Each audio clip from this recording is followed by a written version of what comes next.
네, 누가복음 강의 오늘 다 같이 보실 말씀은 누가복음 7장 24절에서 28절까지입니다. 누가복음 7장 24절에서 28절까지 보시겠습니다.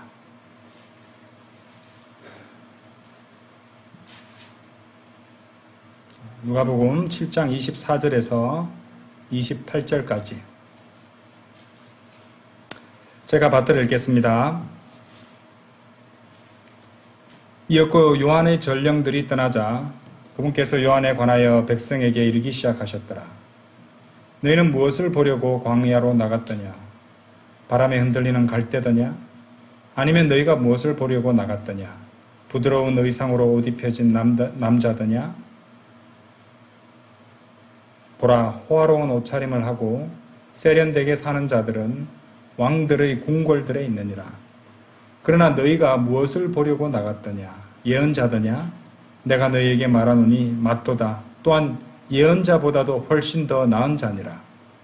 이 사람이 그 사람이니 그에 관하여 기록되기를 보라, 내가 나의 전령을 너희 면전에 보내노라. 그는 너희 앞에서 너희의 길을 예비하리라 하였도다. 이는 내가 너희에게 말하기를 여자들에게서 태어난 자들 가운데서 침례자 요한보다 더 위대한 예언자는 없도다. 그러나 하나님의 왕국에서는 가장 낮은 자가 그보다 더 위대하니라 하기 때문이라. 자, 오늘 드릴 말씀 제목은 좀 깁니다. 하나님의 왕국에서 가장 낮은 자가 침례자 요한보다 더 위대한 이유. 하나님의 왕국에서 가장 낮은 자가 침례자 요한보다 더 위대한 이유, 이런 제목으로 말씀을 드리겠습니다. 자, 오늘 본문 말씀이죠. 24절부터 28절까지 보시면은 이제 우리 예수님께서 침례자 요한을 아주 이렇게 칭찬하시고 또 듣는 사람들한테 이 침례자 요한에 대해서 자랑하시는 그런 내용이 나옵니다. 그런데 24절 한번 보세요. 요한이 들으라고 하시는 것 같지는 않습니다. 왜냐하면은 이윽고 요한의 전령들이 떠나자, 이러니까 요한의 전령들, 우리가 앞서 보셨던 말씀과 같이 요한의 제자들이 왔었잖아요. 근데 이 사람들이 옆에서 듣고 그것을 전하는 게 하시는 것이 아니라 이 사람들이 떠나고 나서 예수님께서 이 침례자 요한에 대해서 이렇게 칭찬하는 말씀들을 이제 시작하신다는 것입니다. 침례자 요한에 대해서 자랑하신다는 것이에요. 자, 이 부분을 우리는 오늘 주목해서 봐야 됩니다. 그냥 그렇게 하시는 것이 아니고요. 여기에 하나님의 어떤 하나님의 이제 이 성품이라든지 아니면은 하나님께서 우리를 다루시는 것에 관한 아주 귀한 진리가 담겨 있는 것입니다. 주님께서 우리를 다루시는 전형적인 방법을 발견할 수 있습니다. 이제 쉽게 말해서 이제 앞에서는 면전에서는 아주 거칠게 다루시지만은 이렇게 여러분의 등 뒤에서는 적극적으로 여러분들을 변호해 주시고 지지해 주시는 것. 뭐 이런 말씀 드리면 좀 이상하겠지만은 우리 천대례라는 표현이 있잖아요. 그래서 앞에서는 뭐 이렇게 좀 약간 무뚝뚝하게 하지만은 뒤에서는 이제 정이 많은 그런 뭐 하나님을 그렇게 말할 수는 없습니다만은 그런 식입니다. 면전에서는 굉장히 엄하게 다루시고 하시지만은, 우리가, 이제, 듣지 않을 때, 우리가 잘 모를 때에는 그렇게 우리를 위해서 변호해 주시고 지지해 주신다는 것입니다. 자, 이런 방식은 우리가 이제 하나님께서 욥을 다루시는 방식에서도 발견하게 되는데요. 여기 먼저 두 구절 보겠습니다. 욥기 한번 열어보세요. 욥기 1장입니다. 자, 욥이 이 사실을, 알았는지는 모르겠습니다만은, 뭐 나중에 기록된 말씀을 보고 알았을지는 모르겠지만은, 이 일이 일어날 때 욥은 그 사실을 몰랐을 것이에요. 욥기 1장 8절에서 11절 읽어보겠습니다. 그러자 주께서 사탄에게 말씀하시기를 너는 나의 종 욥을 숙고해 보았느냐? 그는 완전하고 올바른 사람이요 하나님을 두려워하고 악을 기피하는 이로서 땅에는 그와 같은 자가 아무도 없느니라 하셨느니라. 사탄에게 주님께서 욥을 칭찬하시면서 자랑하시는 것입니다. 그때 사탄은 주께 대답하여 이같이 말씀드렸더라. 욥이 아무런 까닭 없이 주님을 두려워하나이까? 당신께서 그와 그의 집주위와 그가 소유한 모든 것의 사면에 울타리를 만들어 주시지 아니하셨나이까. 잘해 주시니까 그런 거잖아요. 이래 말하는 거죠. 당신께서 그의 두 손에 하는 일에 복을 주셨기에 그의 재물이 그 지역 가운데서 증가했나이다. 그러나 이제 당신의 손을 내밀어 그가 소유한 모든 것에 손을 대소서. 그리하시면 그가 당신의 얼굴에 대고 당신을 저주할 것이니이다. 이렇게 지금 사탄이 주님께 아뢰고 있자는 것이죠. 그래서 욥이 얼마나 의로운 사람인지 사탄이 이제 욥에 대해서 이런저런 얘기를 하기 전에 욥에 대해서 아주 자랑스러운 듯이 이 대표 선수로 사탄에게 제시를 하셨다는 것이죠. 하지만 욥을 대면하셨을 때 주님의 말씀을 한번 보기 바랍니다. 욥 앞에서는 주님께서는 이제 후반부에 나오죠. 거의 마지막 부분인데요. 욥기 38장 한번 열어보세요. 이제 욥이 없을 때는 이렇게 욥에 대해서 칭찬하셨던 주님께서 욥기 38장 2절 한번 보세요. 욥기 38장 2절. 1절부터 보시면은 그때 주께서 회오리 바람 속에서 욥에게 대답하여 이같이 말씀하셨느니라. 이제 욥에게 말씀하십니다. 지식이 없는 말들로 이치를 어둡게 하는 이자가 누구냐? 그렇죠? 이렇게 아주 꾸짖듯이 주님께서 욥에게 말씀하신다는 것이죠. 그렇죠? 예. 또 있습니다. 또 이제 이 광야에 광야에 있는 이스라엘 민족을 다루실 때도 주님께서는 민수기 11장부터 21장까지 쭉 보시면요. 이렇게 죄를 짓고 대적하는 그 이스라엘 민족을 갖다가 여기저기에서 그들을 죽게 하시는 그런 대목들이 나옵니다. 그런데 그럼에도 불구하고 이 발라함이 이제 이 이스라엘을 갖다가 저주하려고 할 때 하나님께서 무엇이라고 말씀하시는지 한번 보십시오. 민수기 23장 한번 열어보세요. 민수기 23장. 그렇게 이제 죄를 용납하시지 않고 다 대가를 치르게 하고 그렇게 하시는 분께서 이스라엘 민족 전체에 대해서는 뭐라고 말씀하시냐면요. 민수기 23장 1절이에요. 이후에 발람이 발락에게 말하기를 21절 제가 1절 읽었네요. 21절 보십시오.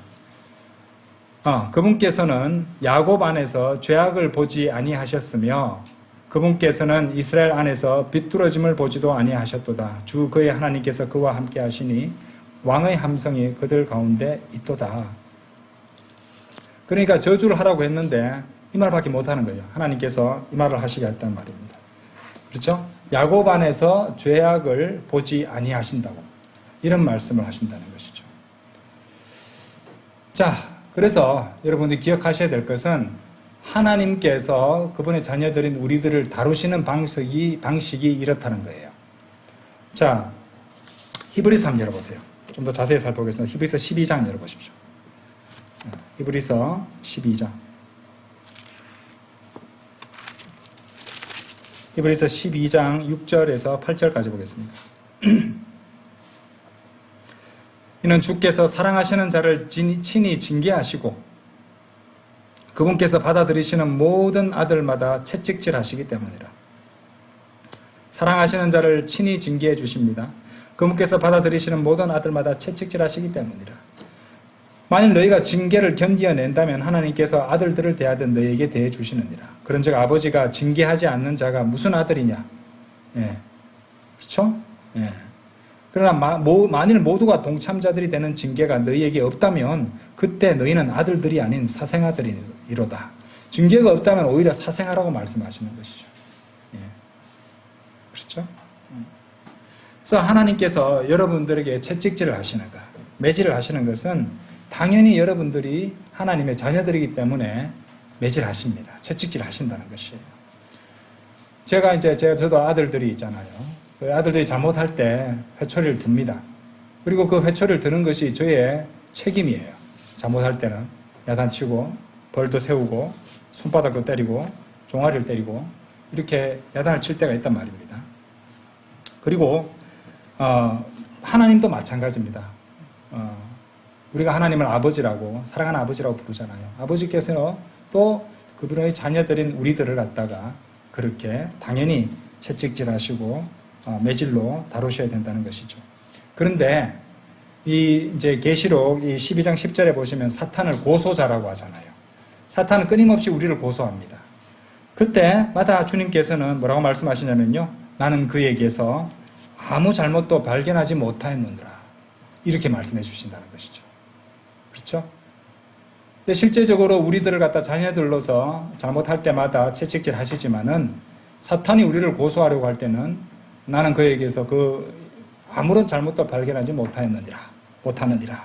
이렇게 말씀해 주시고 우리를 변호해 주신다는 것이죠.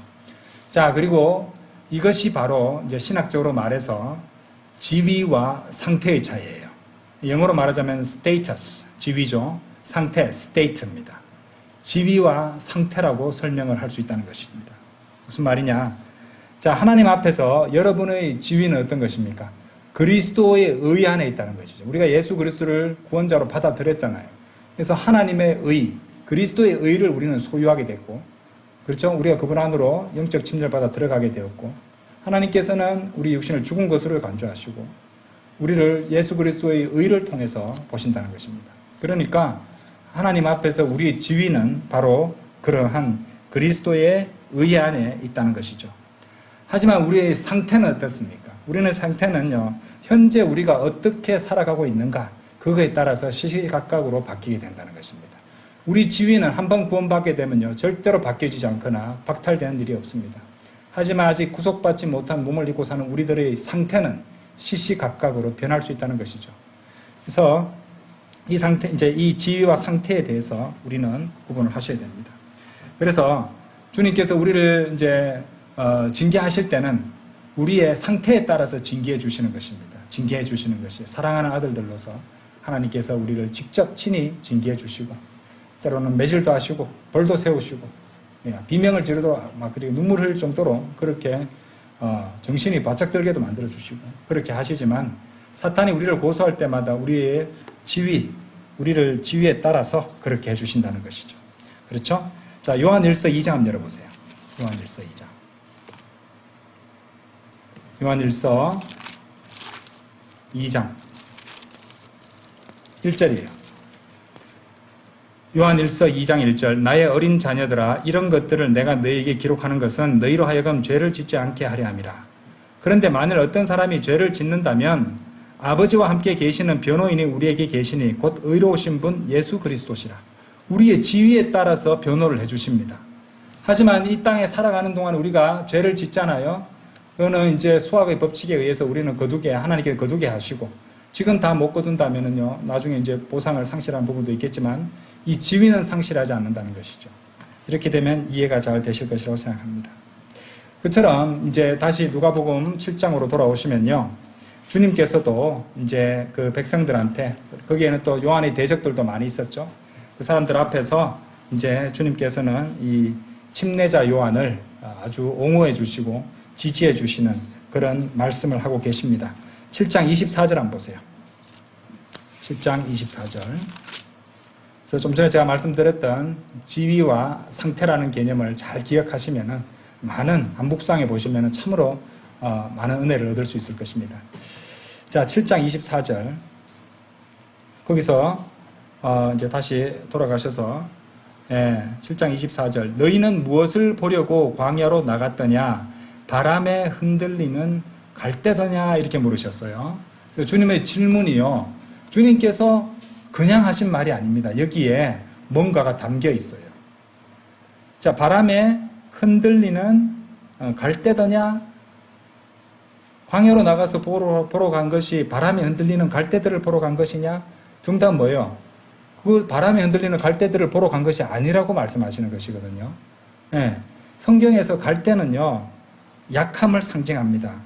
예, 자, 몇 구절 보겠습니다. 열왕기하 18장 21절 열어보세요. 자, 그럼 성경적 용례에 따라서 주님께서 왜 바람에 흔들리는 갈대를 언급하셨는지를 찾아보도록 하겠습니다. 열왕기하 18장 21절. 이제 보라, 너는 이 상한 갈대로 된 지팡이 곧 이집트를 신뢰하는도다. 약하단 말이에요. 만일 사람이 이집트 위에 기댄다면 그것은 그의 손에 들어가서 그것을 꿰찌르리라. 지탱해주기는커녕 꿰찌르고 그저 전혀 소용이 없다는 것이죠. 이집트 왕 파라오는 그를 신뢰하는 모든 자에게 그러하도다. 그렇게 말씀하시죠. 자, 이사야서 이사야서 36장도 한번 보겠습니다. 이사야서 36장. 이사야서 36장.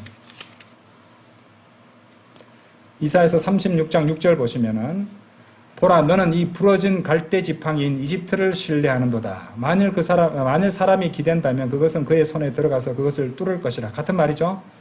이집트 왕 파라오는 그를 신뢰하는 모든 자에게 그렇게 하는도다. 거의 단어는 조금 다릅니다만은 같은 말입니다. 여기도 역시 그렇게 말씀하시고요.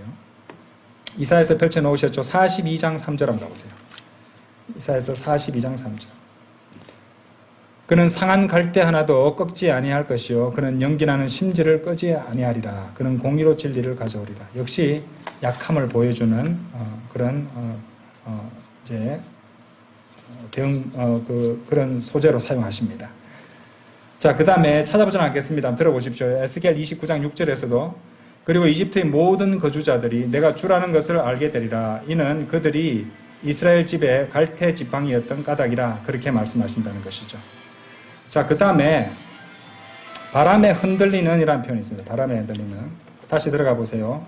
누가복음 7장 다시 돌아가시면 7장 24절에 바람에 흔들리는 갈대더냐. 갈대는 약함을 상징했는데 바람에 흔들린다는 것도 성경적으로 의미하는 바가 있다는 것입니다. 자, 야고보서 1장 6절 한번 보세요. 야고보서 1장 6절. 야고보서 1장 6절. 야고보서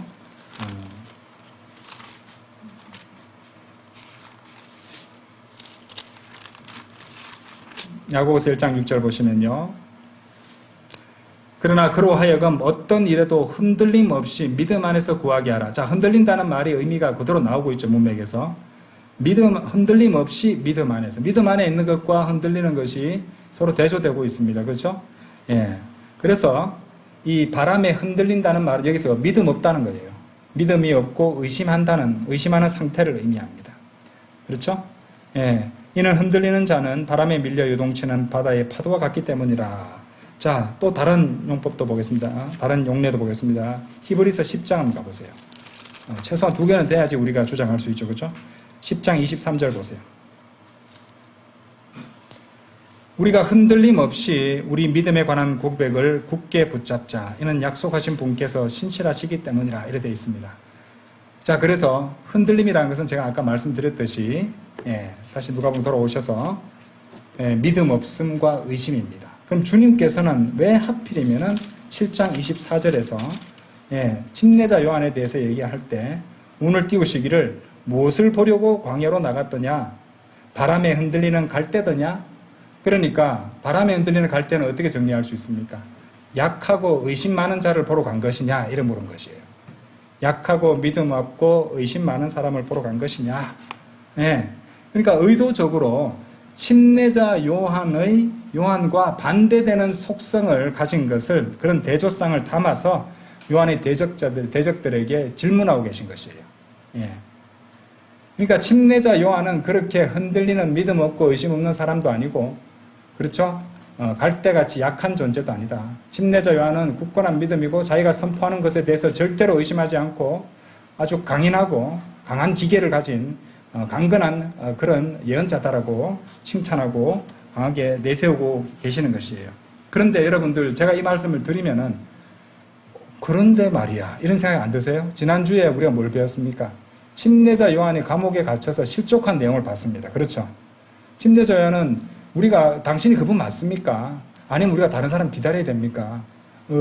뭔가 의심을 하고 있었단 말이에요. 그런데 주님께서는 그것을 다 알고 계시면서도 그 말씀을 안 하시는 것이에요. 의도적으로 그렇게 하고 계신 것입니다.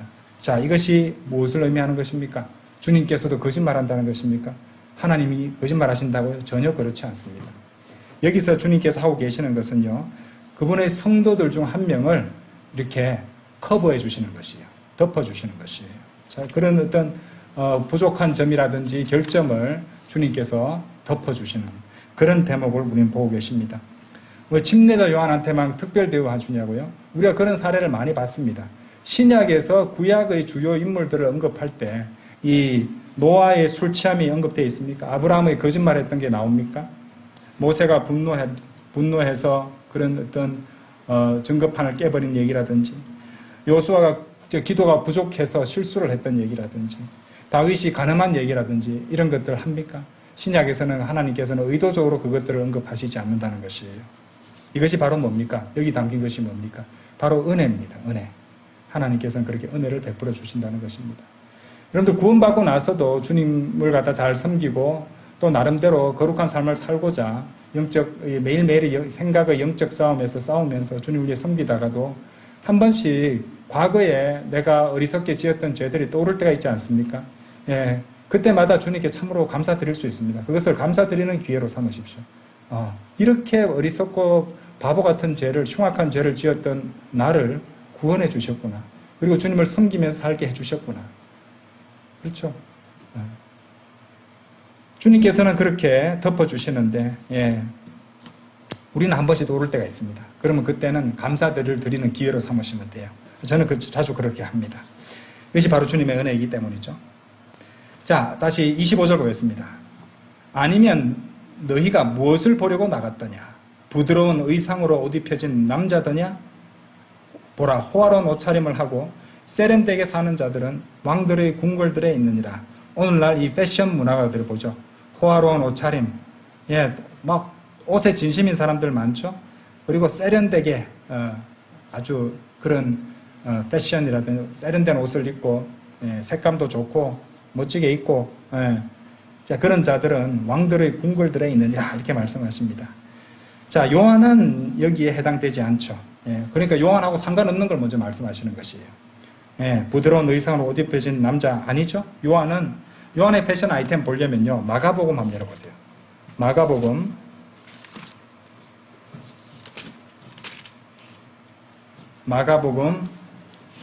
1장 6절 보세요. 자, 요한의 패션. 또한 요한은 낙타털로 옷을 입었고 그의 허리에 가죽으로 된 띠를 둘렀으며, 예, 먹는 것도 나오네요. 그는 메뚜기들과 야생꿀을 먹었더라. 그렇죠? 요한은 이렇게 입었던 사람이었어요. 전혀 세련되고 호화로운 옷을 입은 사람이 아니었습니다. 이 침례자 요한이 왜 이렇게 옷을 입었냐면요, 이제 만일 이스라엘 민족이, 우리 이미 설명했습니다, 예수 그리스도를 메시아로 받아들이고 그분을 받아들였다면 이제 침례자 요한이 엘리야로가 되었을 것이에요.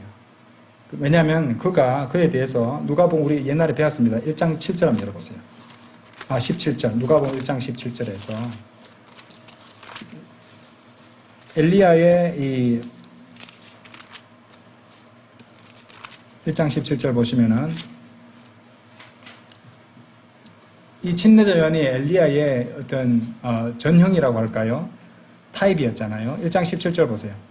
그리고 그가 엘리야의 영과 권능 안에서 그분 앞에 가리니 아버지들의 마음을 자식들에게로 또 불순종하는 자들을 의인들의 지혜로 돌이키기 위하며 주를 위해 예비된 백성을 준비시키기 위함이라. 그렇죠? 메시아의 선두주자로, 그렇죠? 전령으로 먼저 이렇게 준비시키기 위해서, 메시아를 이스라엘 민족에게 알리기 위해서 이 침례자 요한이 왔던 것인데 엘리야의 영과 권능 안에서 왔다고 말씀하잖아요. 그러니까 엘리야처럼 복장을 할 수밖에 없었다는 것이죠. 그렇죠? 자, 다시 누가복음 7장 돌아오셔서 26절 보겠습니다. 26절. 한 절 한 절 성경을 공부할 때 우리가 이제 누가복음 강해를 할 때는 넘어가는 거 없죠? 한 절 한 절 다 봅니다. 그렇죠? 한 절 한 절 다 보면서 목표가 있습니다. 여러분들도 개인적으로 하나님의 말씀을 읽을 때 한 절 한 절을 정확히 알고 하나님께서 무슨 말씀을 하시느냐, 이것들을 갖다 여러분들이 스스로 깨달을 수 있고 또 이 말씀을 통해서 하나님께 통제받고 인도받고, 예, 또 하나님과 교제를 하고 이런 경험을 할 수 있는 그러한 기초를 마련하는 겁니다.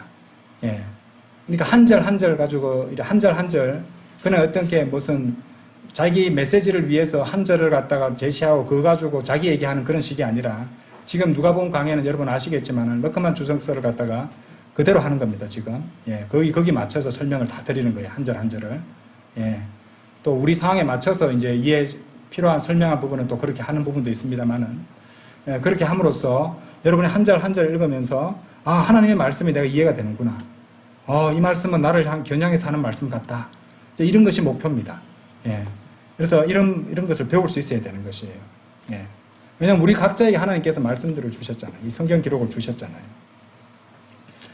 자, 26절. 그러나 너희가 무엇을 보려고 나갔더냐? 예언자더냐? 내가 너에게 말하노니 맞도다. 앞에서는 맞도다 안 하셨는데 24절, 26절은 전혀 반대 사례를 먼저 들었잖아요. 침례자 요한은 정반대의 사람이다.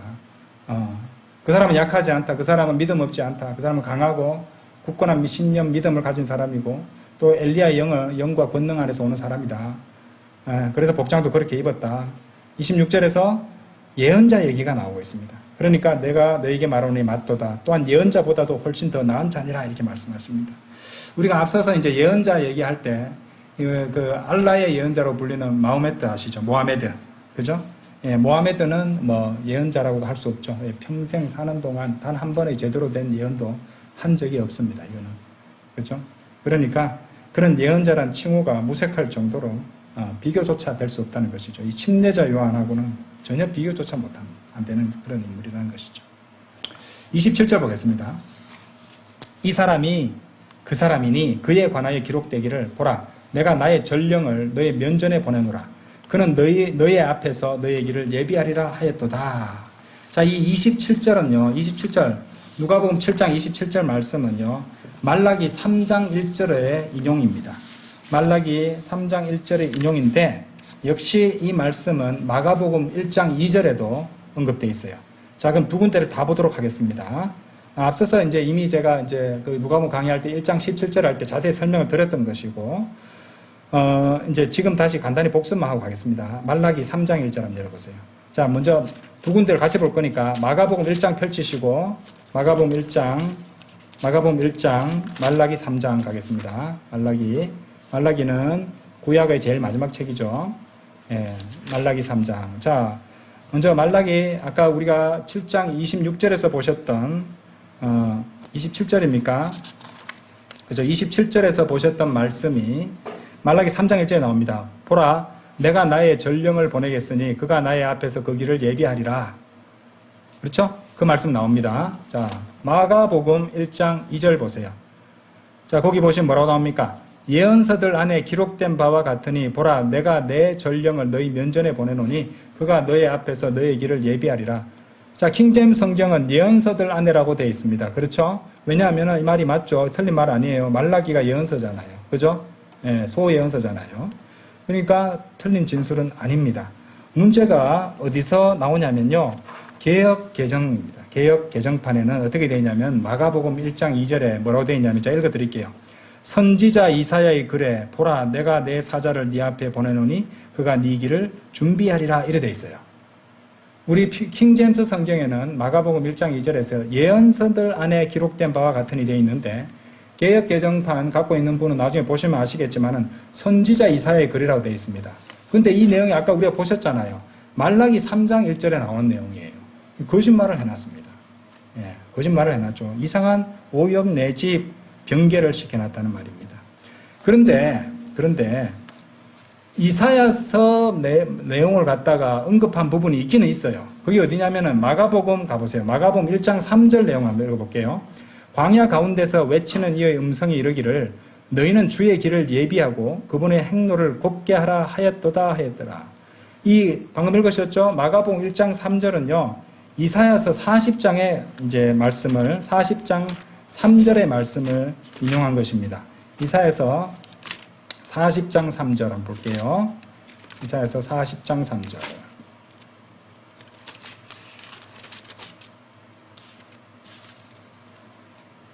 광야 가운데서 외치는 자의 음성이 있어 이같이 말하는도다. 너희는 주의 길을 예비하라. 사막 가운데서 우리 하나님을 위해 대로를 곱게 하라. 그렇죠. 이사야서 40장 3절 말씀이 바로 마가복음 1장 3절에 언급된, 이제 인용된 것이에요. 그러니까 이게 어떻게 되냐면 정리할게요. 마가복음 1장 2절 말씀은 말라기 3장 1절 말씀의 인용이었어요. 마가복음 1장 3절 말씀은 이사야서 40장 3절 말씀의 인용이었습니다. 그러니까 2절은 말라기 3절은 이사야서니까 2절에서 예언서들 안에라고 하는 게 맞잖아요. 말라기와 이사야서를 다 합칠 수 있는 것이 예언서라고 해야지 정확한 번역이 되고, 그리고 킹제임스 성경의 영어 표현도 in the prophets이라고 되어 있습니다. 예언자들, 예언서들 안에서 이렇게 되어 있거든요. 그런데 개역개정, 그죠? 개역개정판이나 또 그것이 저본으로 삼은 것들을 보면은 어처구니 없는 변개와 오역을 해놔서 그렇게 틀린 정보가 선지자 이사야의 글에 이런 식으로 마가복음 1장 2절이 되어 있다는 것이죠. 왜 그러냐면 NIV도 그렇습니다. NIV도 그렇게 되어 있어요. 요즘 뭐 영어 좀 공부한다고 NIV 많이 보는데 NIV가 그런 성경입니다. 그렇죠? 자, 그래서 이제 킹 제임스 성경이 정확한 성경이라는 것을 우리가 한번 또 확인할 수 있습니다. 자, 다시 그 정도만 할게요. 저번에 많이 했으니까. 자, 누가복음 7장 다시 돌아오셔서 28절 보겠습니다. 자, 그래서 이제 침례자 요한에 대해서 이제 아주 자랑과 또 칭찬의 말씀이 나오는데 봐요. 이는 내가 너에게 말하기를 여자들에게서 태어난 자들 가운데서 침례자 요한보다 더 위대한 예언자는 없도다. 그렇죠. 대단한 말씀입니다.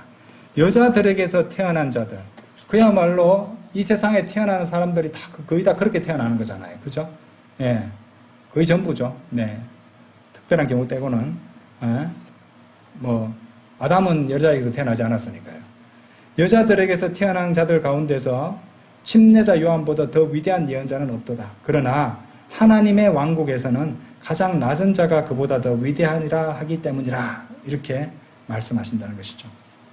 자, 여기서 우리가 좀 봐야 되는 것이 침례자 요한하고 28절에서 대조되는 쌍이 뭡니까? 침례자 요한하고 하나님의 왕국입니다. 침례자 요한과 하나님의 왕국 사이에 대조가 이루어지고 있어요. 그런데 여기 손을 끼워 놓으시고 이 말씀과 이제 조금 주의해서 들으십시오. 조금 여러분이 난해하게 받아들일 수 있습니다. 자, 마태복음, 이 평행구절이 마태복음 11장입니다. 열어보십시오. 마태복음 11장 11절 보세요. 마태복음 11장 11절에 보시면 진실로 내가 너희에게 말하노니 여자들에게서 태어난 자들 가운데 침례자 요한보다 더 위대한 자는 일어난 적이 없도다. 그렇다 할지라도 하늘의 왕국에 있는 가장 작은 자가 그보다 더 위대하니라 라고 하십니다. 여러분들 좀 다르죠? 마태복음 11장에서는 하늘의 왕국이에요. 하늘의 왕국. 물리적이고 가시적인 하늘의 왕국입니다. 그런데 누가복음 7장 28절에서는 하나님의 왕국에서는 가장 낮은 자가 그보다 더 위대하니라 이렇게 말씀하세요. 그럼 성경이 모순입니까? 아니죠. 예. 주님께서는 그 둘 다를 말씀하셨다는 것이에요. 그런데 마태복음 11장 11절에서는 포인트가 물리적이고 가시적인 그리고 유대인들이 중심이 되는 하늘의 왕국이 됐다는 거죠. 하늘의 왕국. 그리고 누가복음 7장 28절에서는 영적인 왕국, 내적인 왕국인 하나님의 왕국이 나오고 있다는 것입니다. 그렇다면은 마태복음 11장 11절에서는 왜 그러면은 하늘의 왕국에 있는 가장 작은 자가 침례자 요한보다 더 위대하겠습니까? 이거는 장차 미래에 이 유대인들이 예수 그리스도를 거부해서 이제 하나님께서 처음에 오셔서 이 하늘의 왕국을 그들에게 이제 주셨는데 제안하시고 그들이 그분을 받아들였으면은 그게 이루어졌을 것인데 거부해 버렸잖아요. 근데 나중에 다시 회복돼서 주님을 받아들이게 되면은 그때 어떻게 됩니까? 다시 이스라엘이 회복이 되잖아요. 그렇게 되면은 보좌에 앉으신 예수님을 직접 볼 수도 있게 되고요. 또 이스라엘 민족, 그 민족에게 어떻게 됩니까? 민족적으로 회복이 되니까, 이제, 이사야서에도 11장 9절에도 나오듯이 이 주의 지식으로 충만하게 되고, 또 그 마음판에 율법이, 기록된 율법이 이제, 마음에 기록된 율법이 이제 딱 생기게 되고, 그렇게 해서 살아갈 수 있기 때문에, 당연히 침례자 요한보다 더 낫다는 개념에서 그렇게 말씀하셨던 것이에요. 자, 지금 그것이 중요한 게 아니니까 지금 우리한테 적용될 수 있는 하늘의 왕국에 대해서 말씀을 드리겠습니다. 자, 그건 아까 그 정도 설명하고 넘어가겠습니다. 지금 누가복음 7장 28절에서는 하늘의 왕국이 아니라 하나님의 왕국이죠. 영적인 왕국을 다루고 있어요. 물리적인 왕국이 아닙니다. 그렇죠? 그래서 우리가 앞서서 자세히 설명을 많이 드렸습니다. 6장 20절 할 때 제가 설명을 드렸어요. 예수님이 이 땅에 계셨을 때, 초림 때, 주님께서는, 하나님의 왕국 그리고 하늘의 왕국 둘 다를 갖다가 함께 선포하셨어요. 그리고 주님께서 장차 돌아오실 때는 그 두 왕국이 눈에 보이게 합쳐집니다. 그렇게 되거든요. 그런데 그때 예수님께서 그렇게 제시하셨을 때 이제 유대인들이 이 물리적인 왕국인 하늘의 왕국을 그걸 갖다가 거부했죠. 메시아를 갖다가 거부하고 죽였잖아요. 그죠? 한 번 더 기회를 주셨는데 최종적으로 이제 스데반을 죽이면서 완전히 연기돼 버렸죠. 그죠? 그래서 교회 시대가 펼쳐지게 됐고 이제 남은 것은 영적인 왕국인 하나님의 왕국만 남았다는 것입니다. 그래서 예수님께서 이 초림 때 이 땅에 계실 때는 두 왕국 모두가 존재하고 있었지만은 이제 예수님께서 승천하고 나신 데에는 영적인 왕국인 하나님의 왕국만 지금 있다는 것이죠. 그리고 주님께서 다시 돌아오시면은 이 하늘의 왕국과 하나님의 왕국이 또 다시 존재하게 된다는 것입니다. 이런 개념이에요. 그래서 현재 이제 이 하나님의 왕국은 영적인 왕국이고요, 내적인 왕국입니다. 자, 두 구절 제가 읽어드릴게요. 먼저 누가복음 17장 21절에서는 또한 그들이 말하기를 보라 여기다, 보라 저기다, 또는 보라 저기다 하지 못하리라. 이는 보라 하나님의 왕국은 너희 안에 있기 때문이라. 내적인 왕국이라고 말씀을 드렸습니다. 그 다음에 요한복음 3장 5절에서는요. 예수님께서 이같이 대답하셨느니라. 진실로 진실로 내가 너희에게 말하노니 사람이 물로 태어나고 또 성령으로 태어나지 아니하면 그는 하나님의 왕국 안으로 들어갈 수 없느니라. 그렇게 말씀하셨다는 것이죠. 자, 침례자 요한이 가장 위대한 예언자라고 주님께서 말씀하셨는데 그 이유를 또 살펴볼 필요가 있습니다. 누가복음 16장 16절 한번 보세요. 누가복음 16장 16절. 율법과 예언서들은 요한까지였도다. 이 요한이 침례자 요한입니다. 그때 이후로는 하나님의 왕국이 선포되고 모든 사람이 저마다 그곳으로 몰려 들어가느니라.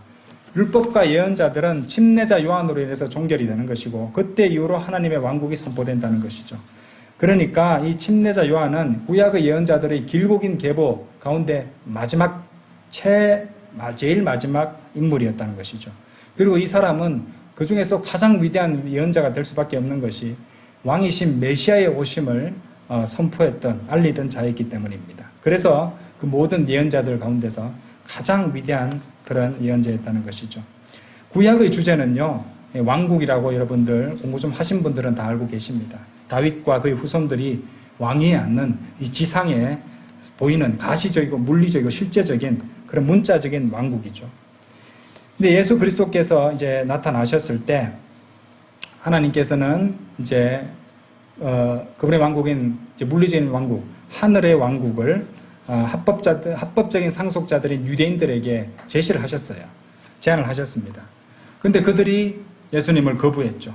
그래서 이제 그 주님께서 거부가 2000년 이상 그렇게 연기되게 되고 구약의 예언대로 그분께서 권능을 가지고 돌아오실 때까지 연기된 상태로 있는 것입니다.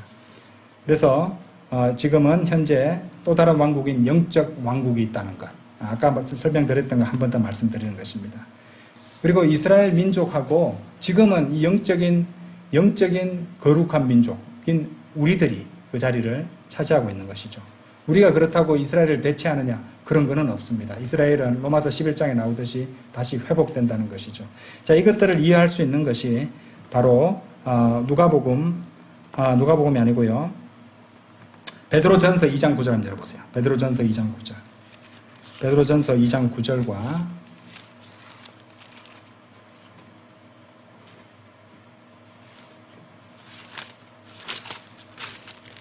베드로전서 2장 9절에 손을 끼워 놓으시고요. 자, 출애굽기 19장도 가겠습니다. 출애굽기 19장. 출애굽기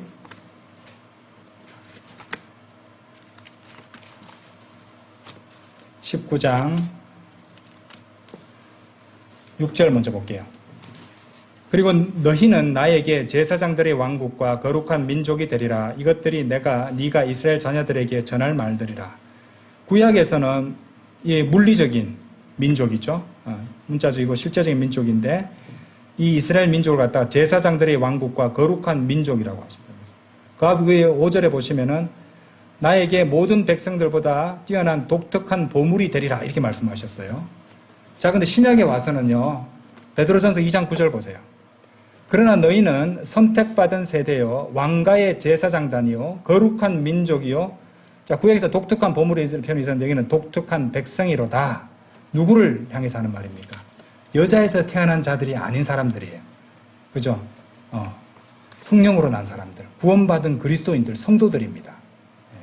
성도들이 바로 거룩한 민족으로, 그죠? 새로운 출생을 한 그런 이제 새로운 탄생, 새로운 영적인 출생, 다시 태어난 사람, 거듭난 사람들, 그들이 바로 신약 교회고 또 여러분들이고 구원받은 성도들입니다. 그래서 그렇게 지금 이스라엘이 초림 때 예수님을 거부함으로써 문자적이고 실제적인 하늘의 왕국이 2000년 이상 연기되게 되었고 현재 영적인 왕국인 하나님의 왕국이 지금 존재하고 있는 것이죠. 장차 주님께서 오시면은 하늘의 왕국을 가지고 오시고 하나님의 왕국과 하늘의 왕국이 합쳐지고 눈에 보이게 된다는 것입니다. 자, 그러면은 예언자 중에서 가장 위대한 사람, 여자들에게 태어난 자 중에서 침례자 요한보다 더 위대한 사람은 없다고 했었지만은 주님께서는 누가복음 7장 28절에서 이렇게 말씀하세요. 마지막에 그러나 하나님의 왕국에서는 가장 낮은 자가 그보다 더 위대하니라 하기 때문이라. 예, 하나님의 왕국에서 가장 낮은 자. 예, 하나님의 왕국에 들어가 있잖아요. 우리들은 그리스도인들은 교회는 그리스도의 신분은 하나님의 왕국에 들어가 있습니다. 근데 가장 낮은 자라도 구원받은 성도라면 가장 낮은 자라도 침례자 요한보다 더 위대하다고 말씀하십니다. 그 이유는 무엇입니까? 침례자 요한은 구약의 율법하의 예언자였죠. 예.